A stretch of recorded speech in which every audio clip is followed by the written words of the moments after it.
औज़ुबिल्लाहिमिनश्शैतानिर्रजीम बिस्मिल्लाहिर्रहमानिर्रहीम। अस्सलाम वालेकुम क्लास। आज हम फोर्थ चैप्टर का लास्ट टॉपिक जो है वो पढ़ेंगे, टाइप्स ऑफ डाटा प्रोसेसिंग। और टाइप्स ऑफ डाटा प्रोसेसिंग में आपके पास जो है वो कुछ टाइप्स हम देखेंगे और उसी के साथ जो है वो आपके एक टॉपिक रहता है। अगर आप अपना कोर्स आउटलाइन देखें, batch processing and real time processing, तो वो भी टाइप्स ऑफ प्रोसेसिंग के अंदर ही आती हैं, तो वो इसी के अंदर जो है वो ऑटोमेटिकली मर्ज हो जाएगा इसी लेक्चर के अंदर, क्योंकि वो टाइप्स में ही इंक्लूड होती हैं। उसके साथ जो है वो हम फिफ्थ चैप्टर को का स्टार्ट लेंगे, जिसमें हम जो है वो applications of computer in pharmacy के बेसिकली इंट्रोडक्शन देखेंगे और उसकी एप्लीकेशंस को डिस्कस करेंगे। इसके साथ जो है वो इसका जो पहला टॉपिक है, patterns of computer use in hospital pharmacy, इसको देखेंगे। फिर बाद में प्रॉपर जो है वो पेशेंट रिकॉर्ड डेटाबेस मैनेजमेंट के साथ जो है वो हम अपना लेक्चर जो है वो देखेंगे, उसको डिस्कस करेंगे। और आप अभी जो आपका ये फिफ्थ चैप्टर स्टार्ट होगा, ये बेसिकली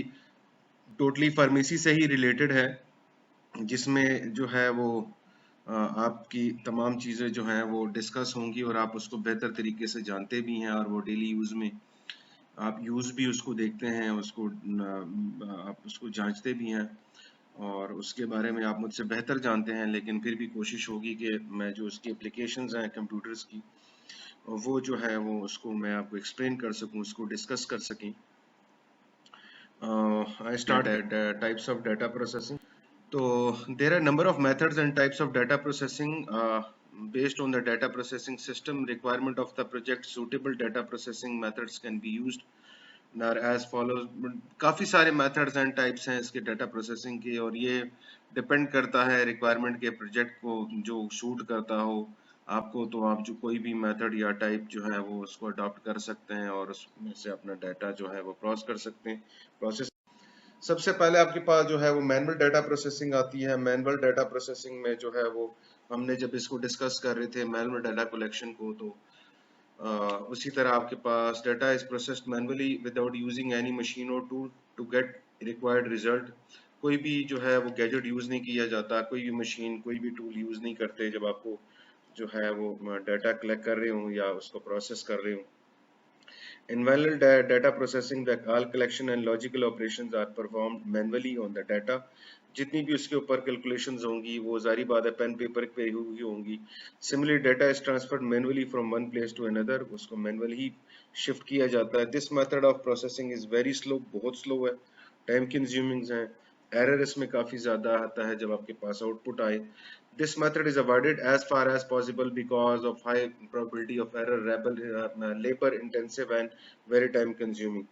तो इसको जहाँ तक हो सकता है वो इसको आप जो है वो अवॉइड करते हैं। इवन अगर आप मैनुअल डाटा प्रोसेसिंग की तरफ जा रहे हैं, जो कि आप शॉप्स या आपकी जो बात कर रहे हैं उसकी, तो वो भी अब मैनुअल प्रोसेसिंग की तरफ जा रहे हैं। अगर यहीं पे मैं टच करूँ आपकी रिटेल फार्मेसी को, तो या उसमें भी आपको देख रहे होंगे कि आपके पास एक कंप्यूटर पे सारा डाटा जो मौजूद होता है और वो एटलीस्ट और कुछ में नहीं करते, कम से कम आपको अपनी जो कैश कलेक्शन है जिसने उसको तो पता लगता है कि कितनी चीज़ थी, कितनी स्टॉक में थी, कितनी निकल की, कितनी कैश में आई, कितनी डेबिट हुई। तो वो चीज़ें जो हैं वो साथ साथ हो रही होती हैं। अगर कोई फ्रेंचाइज रन कर रहे हैं मुख्तलिफ और लोग उसने हायर किए हैं, तो वो जो कलेक्शन वगैरह जी वो भी वो इलेक्ट्रॉनिकली ही होती है, क्योंकि उससे जो है वो कैलकुलेशन आसान हो जाती है, उससे जो है वो एरर कम आता है और आपके पास जितना भी पॉसिबल है वो आप ध्यान होता है। मैकेनिकल डिवाइसेस यूज होती हैं इसमें, जैसा data is processed by using different devices like typewriters, mechanical printers, mechanical devices. ये this method of data processing is faster and more accurate than manual data processing. These are faster than the manual mode. Printing presses, mechanical devices जो है use करते हैं, मतलब ये वो चीज है जो जिसमें ऐसी डिवाइसेस यूज हो जो मैकेनिकली रन होती हो मशीन के ऊपर और आपका डाटा जो है वो प्रोसेस होता रहे। प्रिंटिंग प्रेसेस की बेस्ट एग्जांपल है कि जो आपका प्रिंटिंग प्रेस, वो भी आप जब एक चीज उसमें डाल देते हैं तो वो चीज जो है वो आपके पास आती रहती है। लेकिन ये वो प्रिंटिंग प्रेस है जो कि पुरानी मशीन, मैकेनिकल मशीन यूज करती है। भी तो जो आपका प्रिंटिंग प्रेस है वो भी सारा कंप्यूटराइज्ड हो गया है। वो उसके साथ जो है वो आपकी मशीन जो है वो ऑटोमेटिकली काम करती हैं, वो उसमें चिप जो है वो रन होती हैं और वो इलेक्ट्रॉनिकली जो है वो प्रोसेस होती हैं। तो ये जो पुरानी मशीन्स जो मैकेनिकली चला करती थी वो डाटा प्रोसेस करने के लिए, वो आपके पास इसकी फिर उसके बाद इलेक्ट्रॉनिक डाटा प्रोसेसिंग जो है is known as EDP, frequently used term of automatic information processing. It uses the computers to collect, manipulate, record, classification, and to summarize the data. The process of data using electronic means such as computers, calculators, servers, and similar electronic devices. ये method था इसका third, इसमें जिसमें आपके पास जो है वो automatically use होती हो, डाटा मैनिपुलेट होता हो, रिकॉर्ड होता हो, क्लासिफाई होता हो, समराइज होता हो, जो कैलकुलेटर, सर्वर्स, इलेक्ट्रॉनिक गैजेट्स जो हैं वो आपके पास सारे जो हैं वो इलेक्ट्रॉनिक डाटा मेथड्स में आते हैं। अभी आपके पास आते हैं बैच प्रोसेसिंग। ये जो है वो this is widely used to type the data processing which is known as serial slash sequential slash tag slash queued offline processing. जब आपने कोई बड़ा डाटा, कोई बड़ा बैच जो है वो आपने निकालना हो सीरियल वाइज, सिक्वेंशियल वाइज और ऑफलाइन प्रोसेसिंग करवानी है, तो इस तरीके को जो है वो बैच प्रोसेसिंग कह सकते हैं। The fundamental of this type of processing is that different job of different user are processed in the order receive. आप क्या करते हैं, मशीन को कोई कमांड दे देते हैं कि आप जो है वो पहले ये बैच निकलेगा, इसको प्रोसेस करवा दें, फिर ये निकलेगा। मतलब फॉर एग्जांपल अगर आप बैच प्रोसेसिंग की बात करते हैं, मुख्तलिफ आपने प्रिंटिंग ही लास्ट एग्जांपल दी थी, इलेक्ट्रॉनिक डिवाइसेस के ऊपर है, सारा कंप्यूटराइज सिस्टम है आपके पास। आपने उसको कहा कि पहले ये चीज़ जो है वो प्रिंट होगी, फिर ये प्रिंट होगी, फिर ये प्रिंट होगी, फिर ये प्रिंट होगी। इस तरह जो है वो आपके पास ये बैच प्रोसेसिंग होता है। आपके पास एग्जांपल है इलेक्ट्रॉनिक बिल्स की, ये आपके पास गैस बिल्स की, वाटर बिल्स की, ये एक एग्जांपल है। बैचेस निकलते हैं एरिया वाइज, हर एरिया के अलग अलग दिन में जो है वो जो बिल है वो डिस्ट्रीब्यूट होते हैं, आपके पास अवेलेबल होते हैं।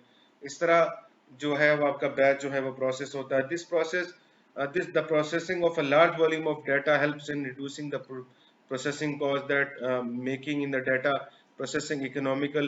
क्योंकि वो आपको एक लार्ज डाटा आपने निकालना था, फॉर एग्जांपल आप कंट्रोल पी का ऑप्शन दी, इसकी आप जो है वो इजीली कॉस्टिंग भी आपको कम पड़ती है, को कम लेबर जो है वो डाल लगाने पड़ते हैं, मशीन्स कम लगानी पड़ती है। एक बैच ऑटोमेटिकली जो कंप्लीट हो जाता है तो ऑटोमेटिकली दूसरा बैच स्टार्ट हो जाता है। Batch processing is a method where the information can be organized and sorted into the groups so to allow efficient and sequential processing. फिर उसके बाद आता है आपके पास real time processing. This method is used for carrying out real processing. Real processing आप हमने जब लास्ट टाइम भी डिस्कस किए थे इसको लेक्चर के अंदर, तो जब हम इसको देख रहे थे आपके कंप्यूटिंग ऑफ डाटा में, तो हमने इसकी बात की थी। उसमें ये क्या है आपके पास कि this is required where the results are displayed immediately और in the lowest time possible. The data fed to the software is used almost instantly for processing purpose. The nature of processing of this type of data processing requires use of internet connection and data stored slash used online. No lag is expected. Acceptable in this type and receiving and processing of transaction is carried out simultaneously. हम क्या कर सकते हैं real time processing में? आप गए online, आपने जो अमाउंट थी वो क्रेडिट की, पैसे आपके अकाउंट में दस्ती आ गए, आपको मैसेज भी आ जाता है। बुकिंग आपने की, आपने पेमेंट की, आपकी वो बुकिंग जो है वो रिजर्व जो है वो सीट जो है बुक हो जाती है। रिजर्वेशन सीट आपने रखनी है, मूवी टिकट्स आप खरीद रहे हैं, इस तरह की रेंटल एजेंसीज में आप कोई चीज़ रेंट आउट कर रहे हैं, ये चीज़ें जो है वो आपके पास कैरिड आउट होती हैं, जो कि रियल टाइम में आपके पास ये चीज़ जो है वो फुलफिल। उसके बाद ऑनलाइन प्रोसेसिंग है। This processing method is a part of automatic processing method. This method at times known as direct or random access processing. Under this method, the job received by the system is processed at the same type of receiving. This can be considered and often mixed with real-time processing. This system features random and rapid input of transaction and user-defined demanded direct to the database slash content when needed. Computing can be considered as the example and which is used for this processing. It is was mainly for information and recording research. Online processing में आपके पास तमाम चीज़ें जो है वो automatically आपको जो है वो प्रोसेस करनी है डायरेक्टली। उसमें कोई लैग नहीं आना चाहिए, और रियल टाइम प्रोसेसिंग के साथ जो है वो आप इसको बाज़-औक़ात मिक्स कर देते हैं, लेकिन ये ऑनलाइन प्रोसेसिंग के लिए नहीं होती। बेसिकली ये क्लाउड कंप्यूटिंग है आपके पास कि आपने कोई डाटा जो है वो प्रोसेस करना था क्लाउड कंप्यूटिंग के लिए, और ये यूज़ किया जाता है बेसिकली फॉर रिकॉर्डिंग है। फिर आपके पास डिस्ट्रीब्यूटेड है। ये वो चीज़ है कि this method is commonly utilized by remote workstation connecting to a big central workstation और server. I have a card of UBL at Islamabad. मैं जो है वो केपी गया पेशावर, मैंने अपना डेबिट किया, ऑनलाइन जो है वो अवेलेबल था, उसी वक्त मेरा अकाउंट जो था वो डेबिट हो गया। मेरी पोजीशन जो थी वो कहीं और थी, अकाउंट मेरा कहीं और रन हो रहा है, या आपका अकाउंट इस्लामाबाद में है, आपने कैश डिपॉजिट करवाया लाहौर से, वो ऑटोमेटिकली आपका अकाउंट में जो था वो क्रेडिट हो गया। तो ये एग्जांपल आपके पास आती है डिस्ट्रीब्यूटेड प्रोसेस। उसके बाद मल्टी प्रोसेसिंग है। ये एग्जांपल डायरेक्टली, अगर मैं आपको इसको पढ़ने से पहले ही बता दूं कि इसके डायरेक्टली आपके कंप्यूटर्स है, लैपटॉप्स की एग्जांपल्स है आपके पास, कि this type of processing perhaps the most widely used the types of data processing. It is used almost everywhere in the form of basic of all computing devices relying on processor. जितना भी data, जितना भी काम करेंगे, वो किसी तरह का भी काम होगा वो आप प्रोसेस कर लेंगे, और एट अ टाइम जो है वो आप के लिए जो इसकी परफॉर्मेंस है वो इजी होगी। आपके पास परफॉर्मेंस कर सकेंगे, मल्टीटास्किंग कर सकेंगे, मल्टी परफॉर्मेंस आप कर सकेंगे। जैसे आप फॉर एग्जांपल आप अपने कंप्यूटर के ऊपर गेम्स खेलते हैं, सॉन्ग सुनते हैं, काम करते हैं, इस तरह की चीज़ें जो है वो आप इजीली इसके ऊपर परफॉर्म कर सकते हैं। पैरेलल आपके पास डिफरेंट चीज़ें जो है वो रन हो रही होती हैं, और ये सारा कुछ पॉसिबल है with the help of multi processing. अभी लास्ट लेक्चर में हमारे पास जो था वो मल्टी प्रोसेसिंग जो है वो complete, types of processing complete हो गई थी। डाटा प्रोसेसिंग का चैप्टर जो है वो हमारा कंप्लीट हो गया था। इसमें कोई चीज, कोई क्यूरी आपको है इस चैप्टर के लिए तो प्लीज आप राब्ता कर सकते हैं मुझसे डायरेक्टली ऑन माय ईमेल और लेक्चर के दौरान, क्योंकि आज से हम जो है वो अभी लेक्चर अपना स्टार्ट करेंगे applications of computer in hospital pharmacy. आप ये जो फार्मेसी से रिलेटेड चीज़ें हैं वो मुझसे आप बेहतर जानते हैं, बेहतर आप जो है वो इस चीज़ को समझते हैं मुझसे। मैं कोशिश फिर भी करूँगा कि आपको जो है वो मैं एप्लीकेशंस जो हैं वो यूज़ होती हैं हॉस्पिटल्स में, फार्मेसी में, कम्युनिटी फार्मेसी में, कोई उसका जो है वो पैटर्न्स कैसे जो है वो आप नया अपना सकते हैं, जिद्दत उसमें किस तरह ला सकते हैं। इसके अलावा हम patient record database management system की बात करेंगे, मेडिकेशन ऑर्डर एंट्री की बात करेंगे, ड्रग लेबल्स एंड लिस्ट होगा। उसके बाद आपके पास इंट्रावीनस सोल्यूशन एडमिक्सचर होगा, पेशेंट मेडिकेशन प्रोफाइल्स को हम डिस्कस करेंगे। उसके बाद इन्वेंट्री कंट्रोल जो है वो उसको देखेंगे, मैनेजमेंट रिपोर्ट एंड स्टैटिस्टिक्स की बात जो है वो हम applications of computer in hospital pharmacy के चैप्टर में हम इसको देखेंगे। तो ये बेसिकली बड़ा शॉर्ट सा है, क्योंकि ऑलरेडी आप जो है वो एप्लीकेशंस कंप्यूटर की आप जान चुके हैं, और अभी हम जितनी भी एप्लीकेशंस हम डिस्कस करेंगे वो तो पहले नॉर्मल थी, वो सारी हम फार्मेसी से रिलेटेड बात करेंगे कि वो क्या हमारे पास जो है वो उसके यूजेस क्या हैं, कितने हम वो हमारा जो है वो वर्कलोड को कम कर सकता है, कैसे हम जो है वो पेशेंट के इन पेशेंट आउट पेशेंट का रिकॉर्ड को मैनेज करेंगे, हम जो है वो कैसे अपने इन्वेंट्री कंट्रोल को अपडेट कर सकते हैं, प्राइसिंग और ड्रग लेबल्स को हम कैसे जो है वो देख सकेंगे, ड्रग फॉर्मुलेशन को हम कैसे अपडेट करेंगे। इसके अलावा जो इन्वेंट्री आपके पास होगी आपकी हॉस्पिटल फार्मेसी की, वो कैसे अपडेट होगी, आपका जो पेशेंट का रिकॉर्ड था वो कैसे अपडेट कर सकते हैं, वो कैसे यूजफुल हो सकता है, वो आपको कैसे हेल्प कर सकता है आपकी आपके प्रोफेशन में। इसके अलावा आपका जो डेटाबेस मैनेजमेंट सिस्टम है उसके क्या एडवांटेजेस हैं, उसमें हम क्या चीज़ें जो हैं वो उसको देख सकते हैं। ये चीज़ें जो है वो हम नेक्स्ट लेक्चर में देखेंगे। फिर उसके बाद आप जो है वो एप्लीकेशंस कम्युनिटी फार्मेसी में आएंगी, और लास्ट आपके पास जो उसके 2 चैप्टर रह जाएंगे, application of drug information retrieval storage है।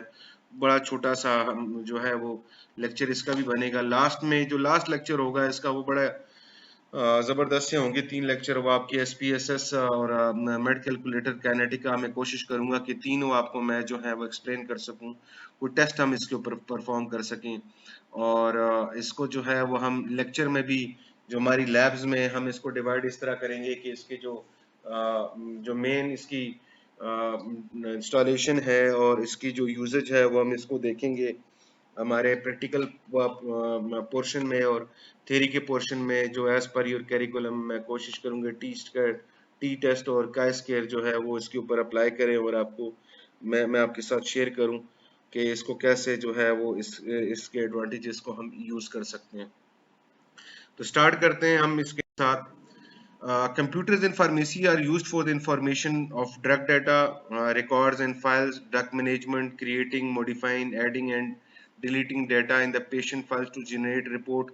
आप बेसिकली कंप्यूटर्स जो है वो फार्मेसी में बहुत ज़्यादा उसका जो है वो यूज़ होता है आजकल, तो बहुत ज़्यादा हर जगह यूज़ हो रहा है। जिस फार्मेसी के अंदर आप जाते हैं आपके पास जो है वो कंप्यूटर भी मौजूद होता है, मैनेजमेंट सिस्टम भी मौजूद है और वो उसको जो है वो यूज़ कर रहे हैं अपने बिजनेस के लिए।